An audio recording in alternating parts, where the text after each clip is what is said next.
बिहार के समस्तीपुर में बिहार पुलिस से निलंबित एएसआई सरोज सिंह के घर एसटीएफ का छापा। छापेमारी में सरोज सिंह के घर मिला हथियारों का जखीरा। पुलिस ने 1,40,00,000 रुपए कैश, इंसास राइफल, AK-47, 70 गोलियां और 4 मैगजीन बरामद की। जम्मू के कटरा से यात्रियों को लेकर पहली बार रवाना हुई वंदे भारत एक्सप्रेस। यात्रियों में दिखा गजब का उत्साह। कल पीएम मोदी ने कटरा में वंदे भारत ट्रेन को दिखाई थी हरी झंडी। दुनिया के सबसे ऊंचे ब्रिज पर ट्रेन से सफर कर यात्रियों के खिले चेहरे। उत्तर प्रदेश के वाराणसी के एक परिवार ने पहली यात्रा को बनाया यादगार। कश्मीर जा रही पहली वंदे भारत ट्रेन में अपने 6 साल के बेटे का केक काटकर मनाया बर्थडे। मंगलवार को छोड़कर सप्ताह के बाकी 6 दिन नियमित रूप से कटरा से श्रीनगर तक चलेगी ट्रेन। उत्तराखंड के टिहरी में एक होटल की 6ठी मंजिल पर लगी भीषण आग। फायर ब्रिगेड कर्मियों ने फौरन मौके पर पहुंचकर 10 कमरे खाली कराए। लैपटॉप के बीच फंसे एक होटल में काम करने वाले कर्मचारी को सुरक्षित बाहर निकाला गया। यूपी में सहारनपुर के ट्रेड फेयर में भड़की चिंगारी। आग में जलकर खाक हुई मेले में लगी दुकानें। आग लगने का कारण अभी साफ नहीं। पुलिस प्रशासन जांच में जुटा। यूपी के अमरोहा में इन्वर्टर के गोदाम में लगी भीषण आग। शॉर्ट सर्किट बताया जा रहा है हादसे का कारण। दमकल विभाग की टीम ने आग पर पाया काबू। असम में बाढ़ से अब तक 16 लोगों की मौत। लैंडस्लाइड की चपेट में आने से 5 और लोगों की मौत। राज्य के 19 जिलों के 5,60,000 से अधिक लोग प्रभावित। असम के मोरीगांव जिले में बाढ़ की स्थिति में धीरे धीरे सुधार। जिले के 64 गांव अभी भी बाढ़ से प्रभावित। ब्रह्मपुत्र नदी के बीच में स्थित मायोंग चापोरी गैसबारी इलाके में रहने वाले करीब 200 परिवार पानी से घिरे। असम में ब्रह्मपुत्र नदी का कहर जारी। सोनितपुर में बाढ़ के पानी से बिगड़े हालात। निचले इलाकों के घरों में घुसा पानी, लोगों को परेशानी। आज भी बाढ़ प्रभावित इलाकों में बारिश का अलर्ट। मौसम विभाग का पूर्वानुमान। मध्य पूर्वोत्तर और दक्षिण भारत के कई हिस्सों में बारिश और आंधी तूफान का अलर्ट। यूपी के बागपत के बंथला इलाके में पलटी दूध लेकर जा रही गाड़ी। सूचना मिलते ही दूध भरने के लिए बाल्टियां और बर्तन लेकर पहुंचे ढिकोली गांव के लोग। जमकर हुई दूध की लूट। मुंबई की मीठी नदी की सफाई में भ्रष्टाचार के मामले में बढ़ सकती है बॉलीवुड एक्टर डिनो मौर्य की मुश्किल। ईडी ने बॉलीवुड एक्टर डिनो को भेजा समन। मुंबई पुलिस की EOW डिनो से 2 बार कर चुकी है पूछताछ। देश में मनाया जा रहा है बकरीद का त्योहार। आगरा के ताजमहल के अंदर बड़ी संख्या में नमाजियों ने अदा की बकरीद की नमाज। देश में अमन चैन की मांगी गई दुआ। सुबह 7 बजे से 9 बजे तक 2 घंटों के लिए ताजमहल में निःशुल्क रखा गया था प्रवेश। मुस्लिम समुदाय के लोगों ने गले मिलकर एक दूसरे को दी बकरीद की मुबारकबाद।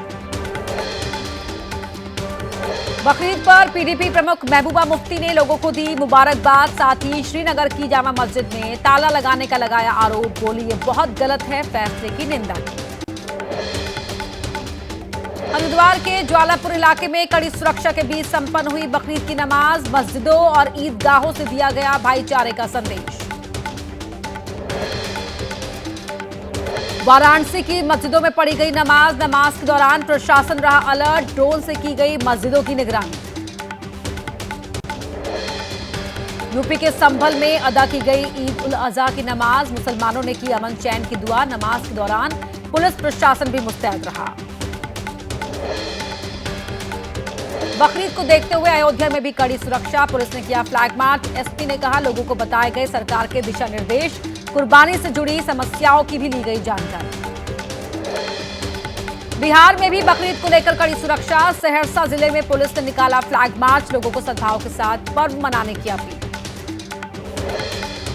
उत्तराखंड के हल्द्वानी में की गई कालू सिद्ध मंदिर की प्राण प्रतिष्ठा। कार्यक्रम में मुख्यमंत्री पुष्कर सिंह धामी हुए शामिल। 3 दिन तक चलेगा नई मूर्तियों की प्राण प्रतिष्ठा का कार्यक्रम। बिहार के हाजीपुर में सड़क हादसे का शिकार हुई तेजस्वी यादव के काफिले की कार। तेज रफ्तार ट्रक ने मारी टक्कर। हादसे में तेजस्वी के सुरक्षाकर्मी हुए घायल। तेजस्वी ने उठाई जांच की मांग। तेजस्वी यादव के काफिले के साथ हुए हादसे पर JDU प्रवक्ता अभिषेक झा ने कहा सड़क पर हादसा नहीं भी और किसी के साथ भी हो सकता है। बोले तेजस्वी यादव अलग नैरेटिव सेट करने की कोशिश कर रहे हैं। आरजेडी वाले यही चाहते हैं कि जब तेजस्वी यादव सड़क पर चले तो पूरे सड़क पर कोई भी कहीं भी दिखाई ना पड़े। तेजस्वी यादव और राहुल गांधी पर केंद्रीय मंत्री गिरिराज सिंह ने बोला हमला। कहा कुछ लोग बिहार का माहौल खराब करने की कोशिश कर रहे हैं। लोग लालू यादव से भयभीत हैं। ऑपरेशन सिंदूर का आज 1 महीना पूरा। भारत ने 6-7 मई की रात को पाकिस्तान के 9 आतंकी ठिकानों पर किया था हमला। 100 से ज्यादा पाकिस्तानी आतंकी हुए थे ढेर। ऑपरेशन सिंदूर के 1 महीना पूरा होने पर बोले बीएसएफ के डीआईजी प्रभाकर जोशी। बीएसएफ के मन और दिल में एक ही बात थी कि किस तरह से पहलगाम हमले का जवाब दिया जाए। सुंदरबनी सेक्टर में पाकिस्तान को दिया गया था मुंह तोड़ जवाब। भारतीय वायुसेना ने 100 किलोमीटर अंदर तक घुसकर मारा। प्रयागराज की बेटी अनामिका शर्मा ने ऑपरेशन सिंदूर का झंडा लेकर बैंकॉक में 14,000 फीट की ऊंचाई से लगाई छलांग। सेना के शौर्य पराक्रम को सैल्यूट करने के साथ ही विमेन एम्पावरमेंट का दिया संदेश। सुप्रिया सुले के नेतृत्व वाले सर्वदलीय प्रतिनिधि मंडल ने एस जयशंकर से की मुलाकात। दल के सदस्य वी मुरलीधरन ने कहा विदेश मंत्री को हुई चर्चाओं के बारे में बताया। पाकिस्तान के लिए जासूसी के आरोप में गिरफ्तार शकूर खान से पूछताछ जारी। जैसलमेर में कई जगहों पर लेकर गई सीआईडी टीम। सूत्रों के मुताबिक कुछ लोगों से कराया आमना सामना। जासूसी के आरोपी जसबीर सिंह की आज मोहाली की अदालत में किया जाएगा पेश। आज खत्म हो रही है 3 दिन की पुलिस कस्टडी। यूट्यूबर पर पाकिस्तान के लिए जासूसी का आरोप। मुख्यमंत्री रेखा गुप्ता को जान से मारने की धमकी देने वाले व्यक्ति को दिल्ली पुलिस की स्पेशल सेल ने किया गिरफ्तार। श्लोक त्रिपाठी नाम के व्यक्ति ने शराब के नशे में किया था कॉल। आरोपी के पास से फर्जी आई कार्ड भी मिला। पूछताछ जारी। G7 शिखर सम्मेलन में शामिल होंगे प्रधानमंत्री नरेंद्र मोदी। कनाडा के पीएम मार्क कार्नी ने दिया न्योता। 15 से 17 जून तक कनाडा में होगा G7 समिट। प्रधानमंत्री मोदी ने कजाकिस्तान, किर्गिज, ताजिकिस्तान सहित 5 देशों के विदेश मंत्रियों से की मुलाकात। कहा हम आतंकवाद के खिलाफ सामूहिक लड़ाई में एकजुट।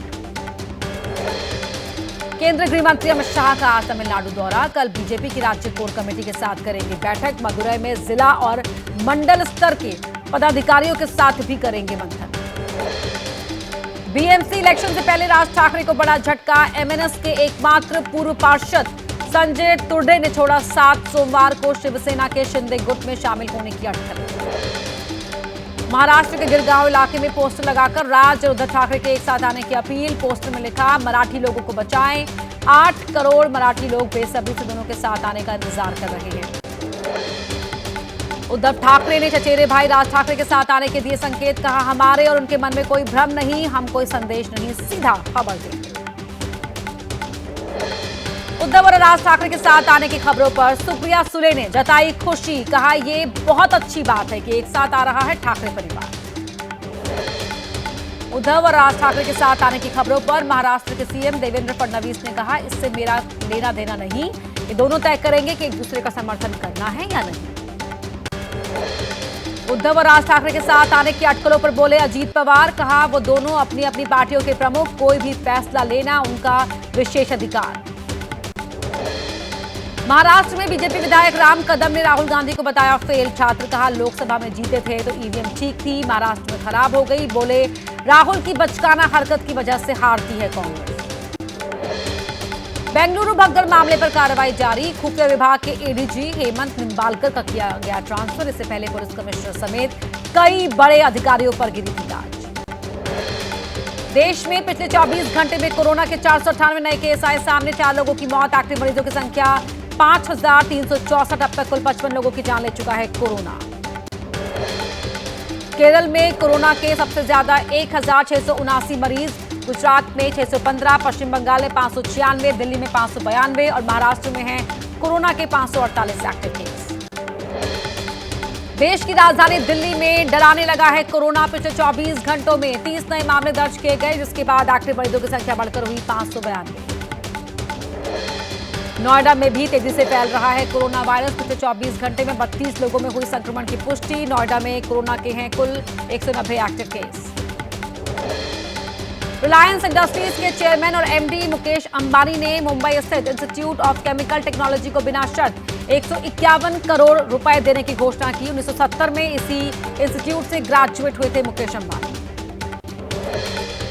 मुंबई में फिल्म प्रोड्यूसर मनीष गुप्ता ने अपने ड्राइवर को मारा चाकू। जानकारी के मुताबिक ड्राइवर ने मनीष गुप्ता से मांगा था बकाया पैसा। इसी बात से नाराज मनीष गुप्ता ने कर दिया चाकू से हमला। वर्सोवा पुलिस स्टेशन में मनीष गुप्ता पर दर्ज किया गया केस। बिहार के नालंदा में पत्नी की हत्या करने के बाद पति ने भी किया आत्महत्या। मानसिक रूप से बीमार बताया जा रहा है पति। मामले की जांच कर रही है पुलिस। राजस्थान के कोटा में आईसीआईसीआई बैंक की श्रीराम नगर शाखा में बड़ा फ्रॉड। ग्राहकों के साथ 4 करोड़ 58 लाख रुपए की धोखाधड़ी का मामला आया सामने। बैंक के तत्कालीन रिलेशनशिप मैनेजर साक्षी गुप्ता को पुलिस ने किया गिरफ्तार। 41 ग्राहकों का मोबाइल नंबर बदलकर 110 से अधिक खातों से पैसे उड़ाने का है आरोप। यूपी के लखीमपुर में ज्वेलरी और कैश लेकर फरार हुई लुटेरी दुल्हन। पहली पत्नी की मौत के बाद राजेंद्र ने की थी दूसरी शादी। शादी के बाद एक हफ्ते बाद ही पति और बच्चों को नशीला पदार्थ खिलाकर फरार हो गई नई दुल्हन। यूपी के मथुरा में वृंदावन पुलिस ने बांके बिहारी मंदिर में दर्शन कराने वाले 2 बाउंसर्स को किया गिरफ्तार। मंदिर में आसानी से दर्शन कराने का वादा करके लोगों से पैसे ऐंठा करते थे। रायपुर में तोमर ब्रदर्स के सूदखोरी के काले कारोबार पर पुलिस का शिकंजा। घर से बड़ी मात्रा में कैश, सोना, बंदूक और कारतूस बरामद। कभी अंडे का ठेला लगाते थे हिस्ट्री शीटर करोड़पति। रायपुर में तोमर ब्रदर्स पर कार्रवाई। दोनों भाई चलाते थे सूदखोरी का कारोबार। 10% वसूलते थे ब्याज। अवैध धंधे में परिवार की महिलाएं भी शामिल। नीट यूजी 2020 परीक्षा में फर्जीवाड़े का खुलासा। जयपुर से मेडिकल परीक्षा में फर्जीवाड़ा करने के आरोप में 3 डॉक्टर गिरफ्तार। आरोपियों में जोधपुर एम्स के एमबीबीएस स्टूडेंट और इंटर्न शामिल। हरियाणा स्टाफ सिलेक्शन कमीशन की फर्जी वेबसाइट का खुलासा। पंचकुला पुलिस ने 6 को किया गिरफ्तार। जांच के मुताबिक 77 युवकों को बनाया था शिकार। यूपी के मुजफ्फरनगर में पकड़े गए साइबर ठगों के गिरोह का चीन कनेक्शन आया सामने। संयुक्त अरब अमीरात से मिला लिंक। चीन से मिल रहा था साइबर ठगों को निर्देश। बीजापुर में सुरक्षा बलों और नक्सलियों के बीच मुठभेड़। एनकाउंटर में मारा गया तेलंगाना स्टेट कमेटी का सचिव भास्कर। 40 लाख रुपए का था इनाम। बस्तर के आईजी सुंदरराज पी ने की पुष्टि। देश में चलाए जा रहे एंटी नक्सल ऑपरेशन में मिली बड़ी कामयाबी। गढ़चिरौली में 12 नक्सलियों ने किया सरेंडर। सीएम फडणवीस की मौजूदगी में डाले हथियार।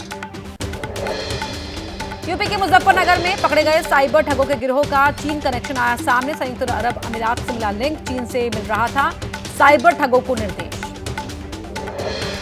यूपी एसटीएफ ने तस्करों के अंतर्राष्ट्रीय गिरोह से जुड़े नेटवर्क का किया खुलासा। 102 जीवित कछुओं के साथ तस्कर गिरफ्तार। बांग्लादेश और म्यांमार होते हुए विदेश भेजे जाते थे कछुए।